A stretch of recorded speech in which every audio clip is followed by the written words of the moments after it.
Digital Audio Health by Simatrax.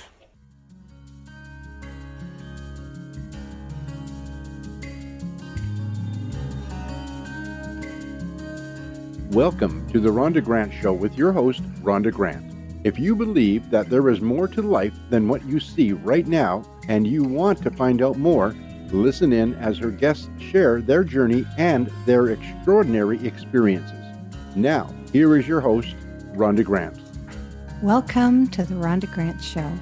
Sometimes the universe has a way of placing people or obstacles in your path to help guide and direct you on your mission. Listen in as we discover the path my guest has traveled. Has she been inspired by a calling, crafted her journey, or a bit of both? I invite you to embrace the conversation and to use it to help you to recognize if this is happening in your life. Our guest today is Melissa Reaves. Melissa is the founder and CEO of Fruition and author of the Storyteller's Mind movie. Become an emotionally connected leader through your storytelling.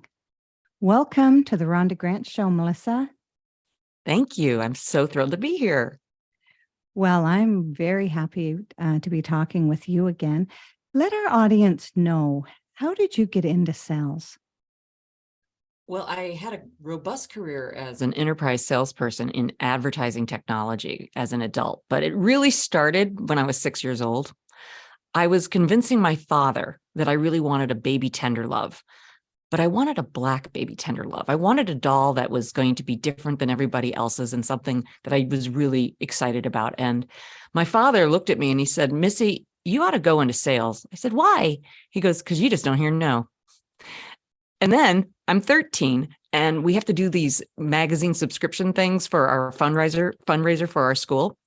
And I'm knocking door to door, pretty fearless, when this man opens the door, and it's about 5:00, and you can tell he's tired.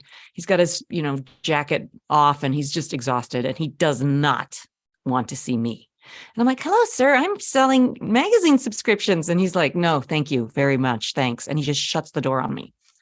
And as I'm walking down his driveway, I'm thinking, that did not go well. I have an idea. And I go back to his door and I knock again and he opens and you can tell he's like shocked that I'm back. And I said, "Sir, I know that this was the end of the day and you probably just want to have a drink and watch TV, right?" He goes, "Yes, that is exactly what I want to do." And I said, "Then you need a subscription to TV Guide." And I opened up my book and I'm like, "Look, it says here at 6:30 on CBS. It's Mutual of Omaha's Wild Kingdom. Jim's going to get battered by a bear. Doesn't that sound fun? Wouldn't it be great to have this every week in your mailbox?" And he's like, "Where do I sign?"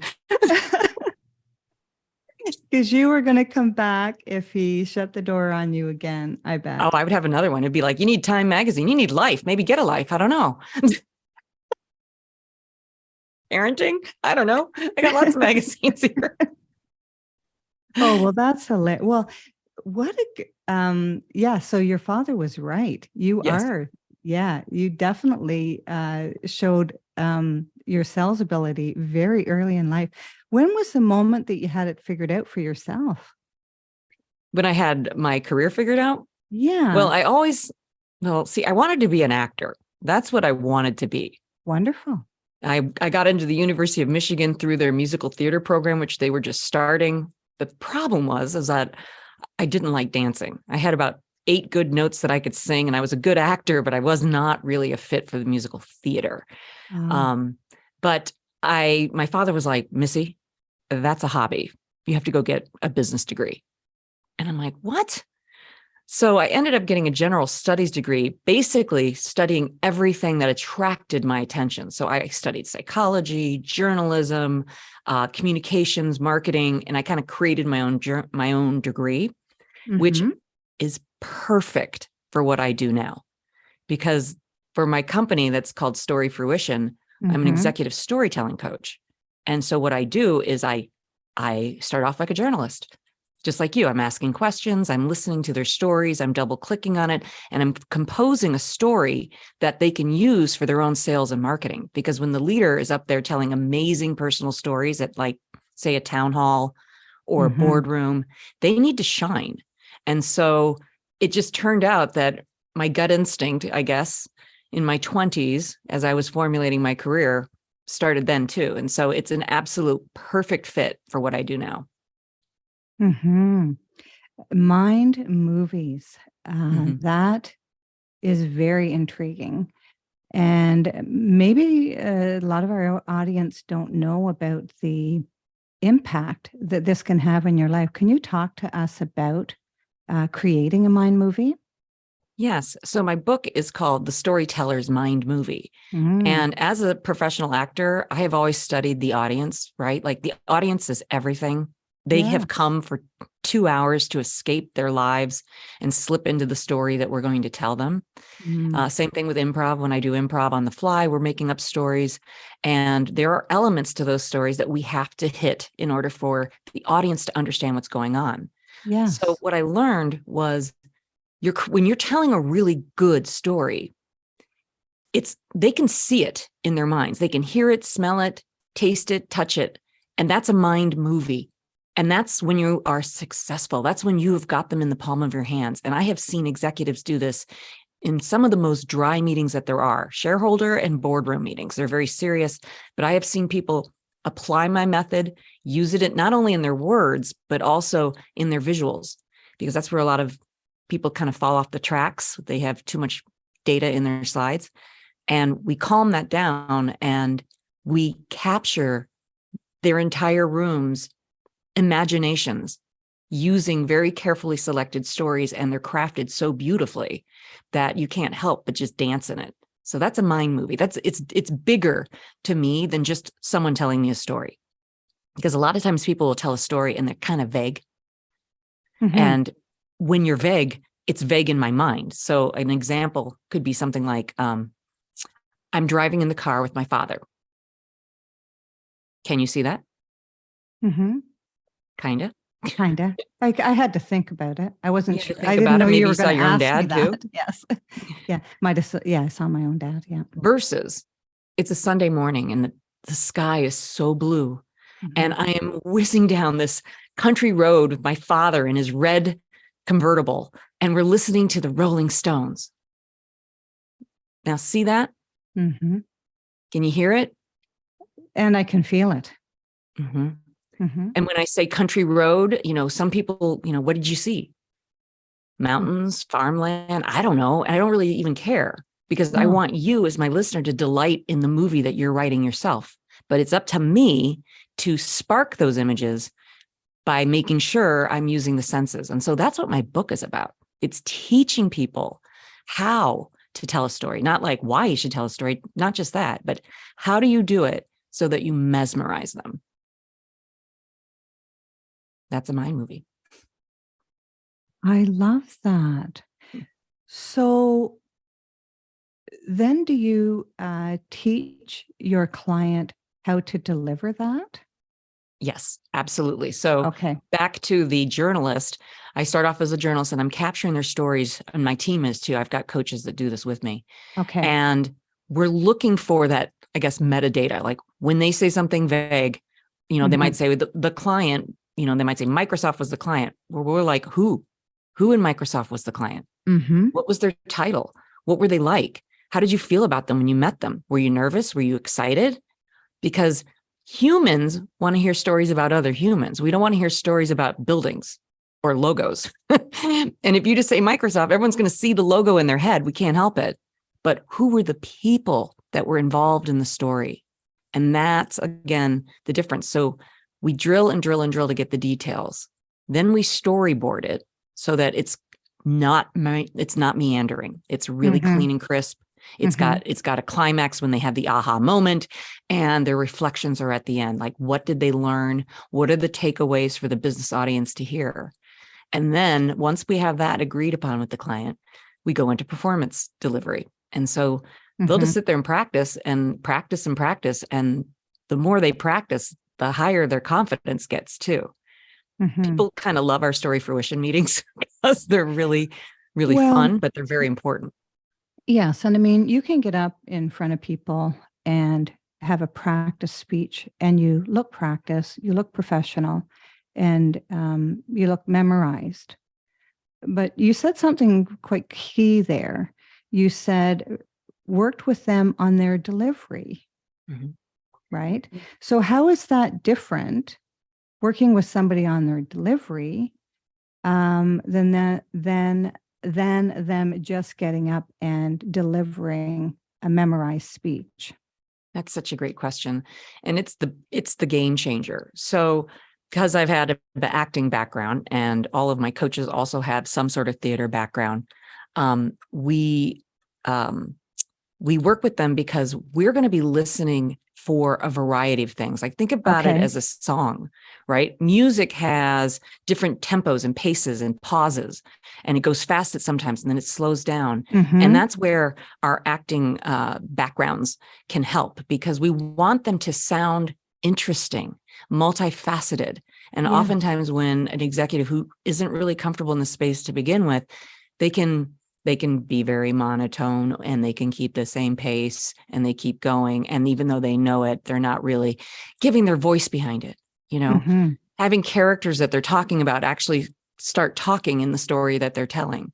So we really bring in some sophisticated techniques that, you could study it, but you can just come over to us and we'll show it to you really fast. It's quite a course that we put them through. Well, and I mean, it's hard to do it on your own if you don't have any acting experience, and you've been able to get up and speak in front of people, and they love it. They love what you're talking about, and they compliment you. But it's not until you get up in front of people and you're delivering a speech, the kind that you're talking about, that just brings you up. How many levels would you say, Melissa?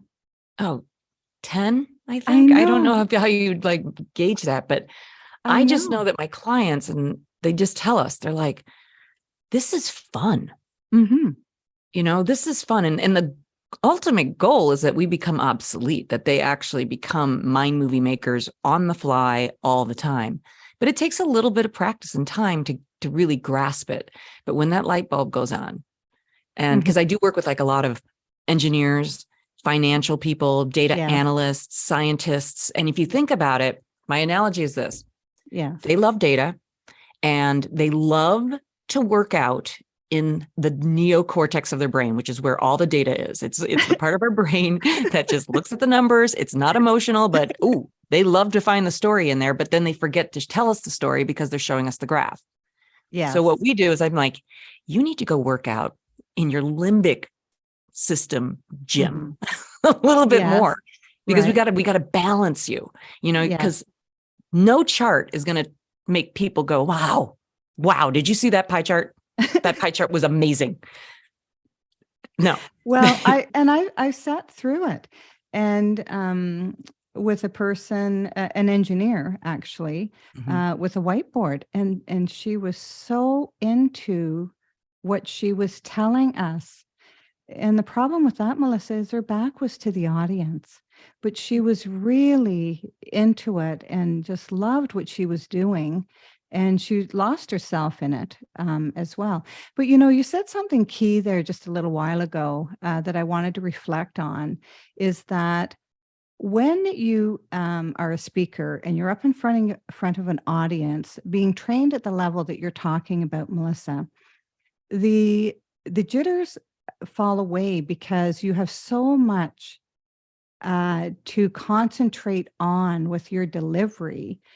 And as soon as you start that and you see the audience's reaction to it, everything just sort of clicks, doesn't it? It's amazing when people are in their essence, the true essence of themselves. I agree. And, I think that confidence goes up because we've worked with them to build up a story library. So we look for all different stories that they can tell on the fly, like they're well-crafted stories. It might be, and here's a common question. And as a podcast host, you oftentimes might ask one of us, how'd you get into your line of business? Yes. And I think sometimes it's a deer in headlight answer for them. They're like, and they start I can't remember. I don't know. It just sort of fell into my lap. That's a famous one. And I'm like, no, it didn't. No. A lot of things happened before you made that decision. What were they? Let us help you piece that together. What were they? You Yeah, know, I mean, you helped them go on a self-discovery. big time. Mhm. I have a client and I just adore her. She's a life coach and a financial mindset coach, and she's wonderful. And one of the first stories that we found for her is titled, I Found Myself in Aisle 3 at Walmart. And it's a beautiful That's story. wonderful. It's intriguing. It's a beautiful story. And she's standing there in aisle 3 grabbing these towels. And she's like, I want blue towels, but he always wanted green. I don't want to buy green anymore. He's not around in the picture. I don't need him anymore. And she just starts piling all these blue towels into her cart. And she walks up to the point of purchase and she's crying tears of joy. And the woman's like, are you okay, ma'am? She's like, I've never been better. I love these blue towels. And as she's pushing the cart out to her crummy truck, which she now thinks is beautiful, and she paid Yes. $300 for it with her own money, she put the towels into the truck and said, I think I just found myself in Walmart. In that little moment of her arguing with herself about those towels, but realizing that she had freedom from a bad relationship. And those little moments are floating around in people all the time, and they haven't recognized the gold. And that's a very entertaining story. Yes. You can see it. Everyone's been to a Walmart. We can see the towels, and so those are the sort of stories that can be very powerful and unexpected and delightful to be using as you're telling people on a podcast how you got into this, Mhm. Yes. And are there any other stories that you can tell us that's kind of similar like that? Oh, I'm loaded with stories, my friend. Yeah. Well, I can tell. I mean, because that's transforming what happened to her right there. Right. Yes. And you Right. helped her find that. You helped her discover that In in meeting order to one. put that, pardon? That was in her first meeting with us. We found that story. First meeting. Yeah. Wonderful. Do you have any others like that? Well, so it was January of 2019, and I was really upset. I'm crying. I cannot believe what's just happened to me, and I can't believe I've been fired. I hated that job. I can't believe I've been fired.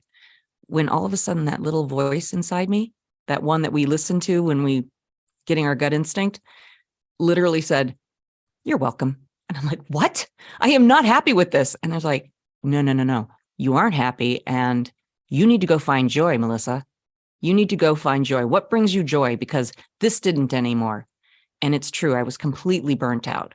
And I had a situation where one of my children was going through a pretty hard health issue. And so I felt lost. I didn't know what I was going to do because all the high paying tech jobs that I had required a lot of travel. And I wasn't going to be able to do that now. And my instinct kept saying, go write down what brings you joy. And I did. I just grabbed a notebook and I started writing everything that brought me joy. Like what was I good at? What did I like to do? And I started writing this list, and it's in the book. I have like 12 things that I write down about. Like I love sales. I love people. We're not very good at presentations. We could be better at that. I'm doing some cool stuff over at Seattle University. Maybe that would help. I'm teaching them how to use storytelling in their pitches. That might work. And then all of a sudden, like 3 days later, it came to me that I could become an executive storytelling coach, and people would pay me. They'd pay me to do this. Wow. And not only do they really want it. And so when the book came out, I even have a chapter with my gut instinct character talking to me. When the book came out and it did really well, and it still is, it was validation that by listening to my gut instinct and following it and not questioning, like, this is a dumb idea. I can't believe I'm going to do this. Like, who's an executive storytelling coach? Who's that? And just trust it. Just trust it. And here I am today with you. We're talking about storytelling. We're talking about the power of executive leaders becoming more emotionally connected because they're tapping their own beautiful lives and showing us their wisdom. I'm helping entrepreneurs nail their investor pitches because it's not going to open with a problem in a chart. It's going to open with a story. Mm-hmm. And it's going to captivate those investors that they remember you and love everything that you say, because that entire short deck, and I can do these in 99 seconds, I kid you not, that short deck can land millions of dollars for some people. Mm-hmm. I've seen it happen many, many, many, many, many times. So I'm definitely, I think, doing my life's work. Yes. You know, there are many people who have just this type of epiphanies that you just talked about, but they spend time talking themselves out of that idea that they had instead of trusting it. So how did you not talk yourself out of saying, well, that's not going to work? You know, because a lot of people say that. I don't want to invest in that. Like, who's going to listen to me? How did you stick with it? Well, that's our self-narrative. I mean, we can do that all day long. You can do it all day long. Yeah. I want to eat a hamburger tonight. No, you don't. You're going to feel really full and you're going to be really unhappy that you did that. Yeah, you're right. I probably shouldn't. I really want a burger. No, you shouldn't. You know, that's all day, every day that we do that. I think that over the course of my life, I've always been very interested in that gut instinct. Like, what is that thing? What is it? And some people call it your higher self, your inner being. I don't know what you want to call it. I don't really care. I know that it's my wisdom. And whenever I've doubted it, and I did into my career, like I'd be in a hiring situation and that little flag would go off saying, he's lying to you. And I'd be like, no, I think he's good. And I really need a rep right now. What would happen? Sure enough, 3 months later, yeah, he's lying to us. You know, my gut instinct was trying to tell me. And it can be in the positive ways too. So I think, surrendered to actually stop doubting it. That is a wonderful word, surrender. Surrendering and allowing yourself, because, I mean, you know, with our listening audience, I mean, they might have had times when they doubted things and didn't do it and then later regretted it. And so I think for our audience, if you're thinking right now that you have a really great idea, that you are really feeling strong about, but your narrative, as Melissa's talking about, is talking you out of it, you might want to make a list of the things that have come to you that you should have taken action and didn't, because regret just keeps on happening in your life when you don't listen to the true essence of who you really are, right? That's what we're talking about. So true.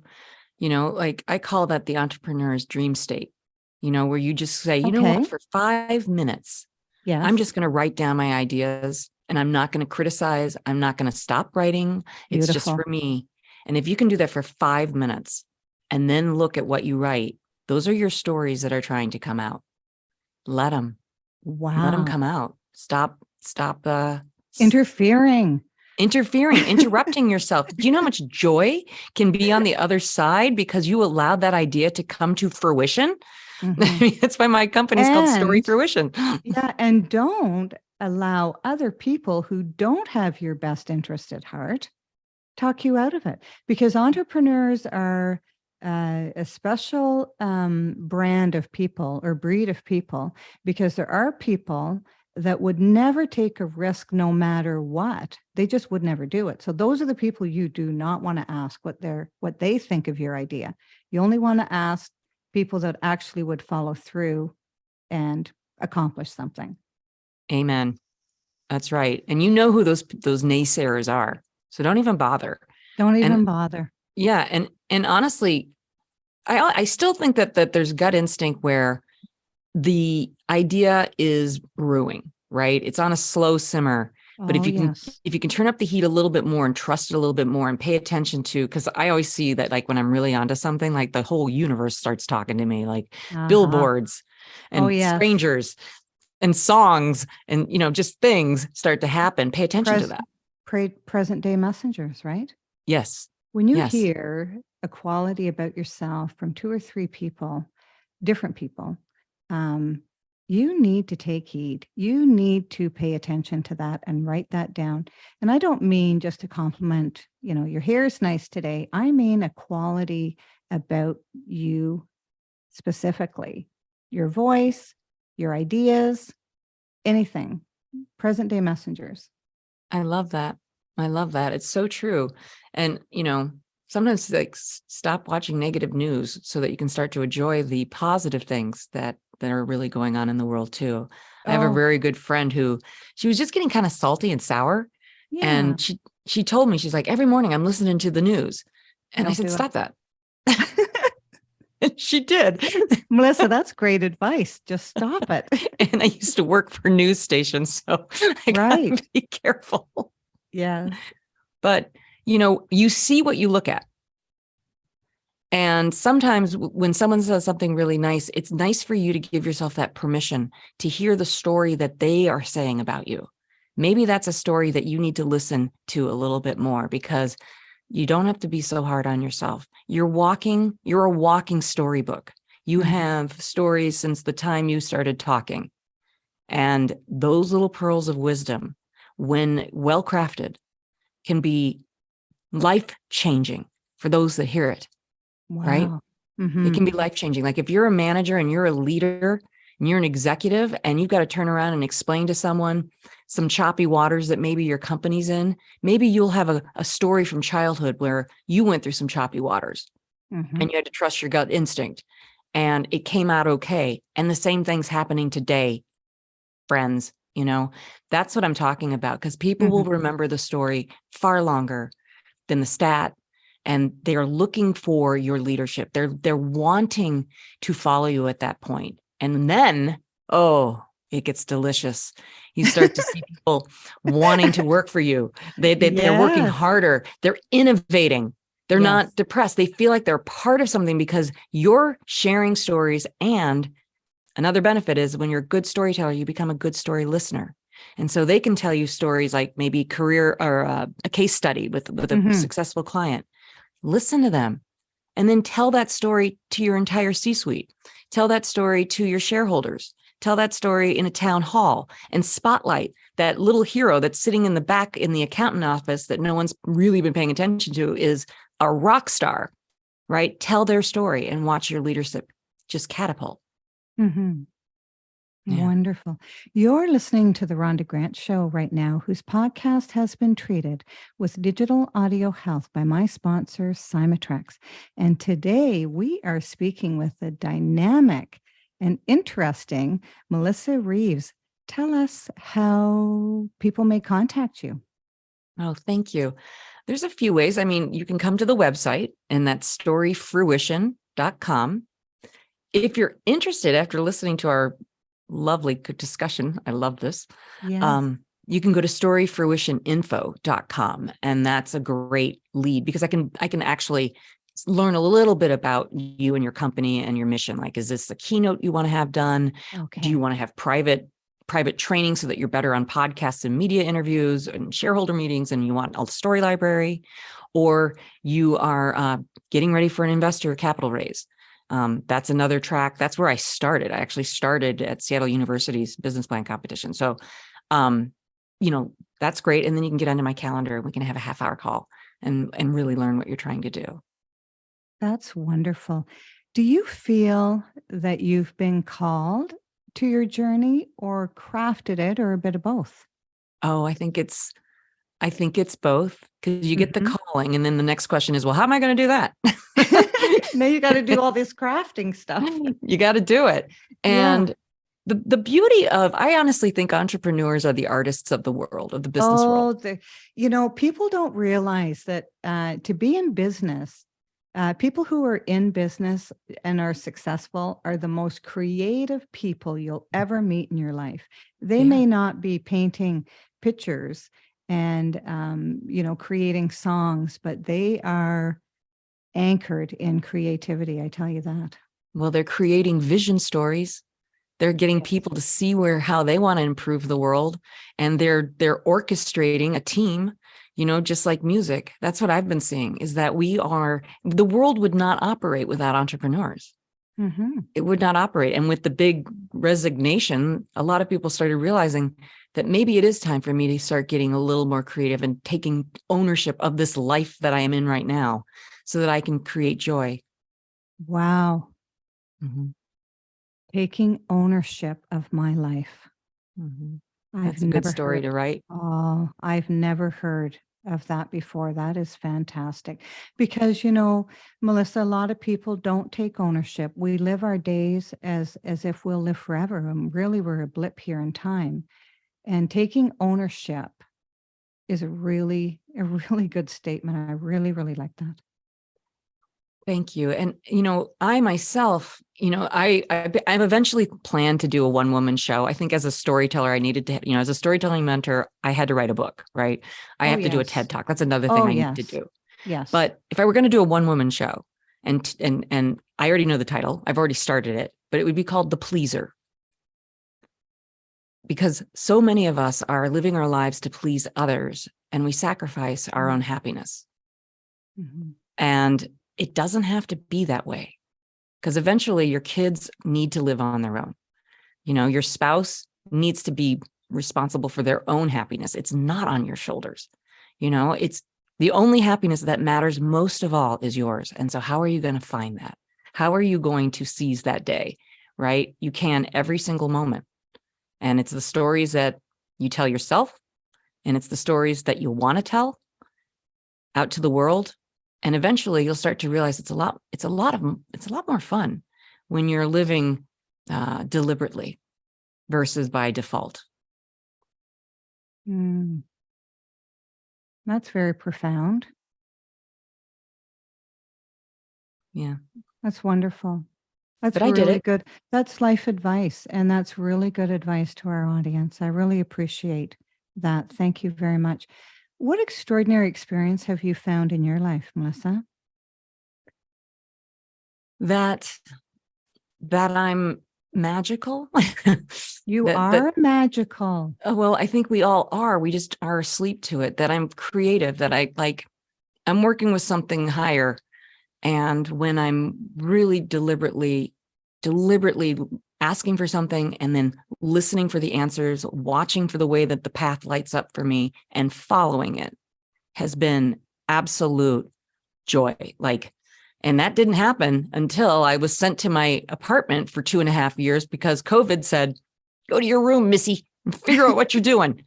And I just started picking up books. I started picking up, Think and Grow Rich. Yes.